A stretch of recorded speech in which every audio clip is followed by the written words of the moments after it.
اے شہر تیرے دل میں دھڑکتا ہے کون کون، اے شہر تیرے دل میں دھڑکتا ہے کون کون، اس وقفہ سکوت میں زندہ ہے کون کون، اے شہر تیرے دل میں دھڑکتا ہے کون کون، اس وقفہ سکوت میں زندہ ہے کون کون، ٹکرائیے ہجوم سے اور جان جائیے، ٹکرائیے ہجوم سے اور جان جائیے، دیوار کون کون ہے رستہ ہے کون کون۔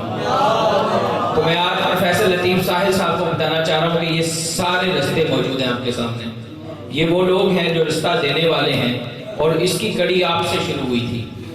میں پروفیسر لطیف ساحل صاحب جن کو آج ہم مجلس احباب فن کی طرف سے لائف ٹائم اچیومنٹ ایوارڈ بھی دے رہے ہیں، اور بجا فرمایا ڈاکٹر عالم خان صاحب نے کہ یہ واقعی اس ایوارڈ کی خوش بختی ہے۔ کیوں؟ 50 سال میں نے جیسے آپ کو بتایا کہ 1970 سے پروفیسر لطیف ساحل صاحب مجلس احباب فن سے جڑے ہوئے ہیں، اور 50 سال میں میری تیسری نسل ہے، یعنی میں تیسری نسل کا شخص ہوں جو ان سے سیکھ رہا ہے۔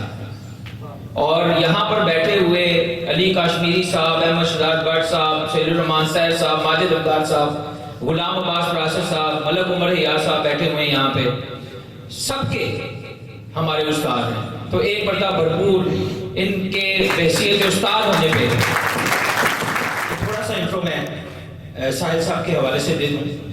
آپ سمجھ رہے ہوں گے کہ یہ انٹرو دینے کی ضرورت کیا ہے، ادر دین کہ یہ ہمارے استاد ہیں، ایک بڑے شاعر ہیں، اس لیے تاکہ آپ کو پتہ چلے اور مکمل پتہ چلے کہ لطیف ساحل صاحب نے کیا کیا ادبی اور فنی خدمات سر انجام دی۔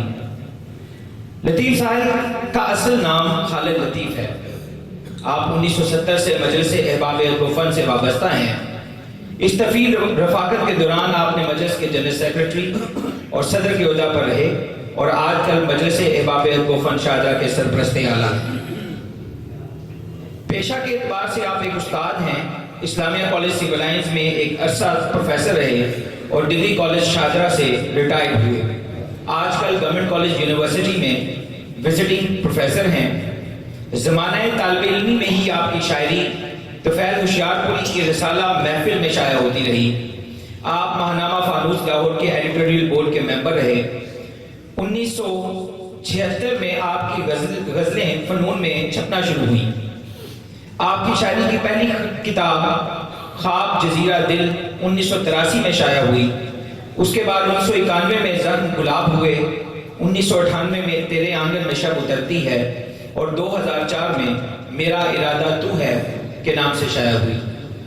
آپ کی شاعری اور ادبی خدمات پر درج ذیل مقالہ جات لکھے جا چکے ہیں۔ نمبر 1، لطیف ساحل بطور شاعر، تحقیقی مقالہ برائے ایم فل منہاج یونیورسٹی۔ لطیف ساحل بطور نظم گو، گورنمنٹ کالج یونیورسٹی لاہور۔ لطیف ساحل بطور غزل گو، گورنمنٹ کالج یونیورسٹی لاہور۔ خواب جزیرہ دل کا فکری اور فنی تجزیہ، ایجوکیشن یونیورسٹی لاہور، اور ابھی 2 یونیورسٹیز میں آپ کے اور مقالہ جات آپ پر لکھے جا رہے ہیں۔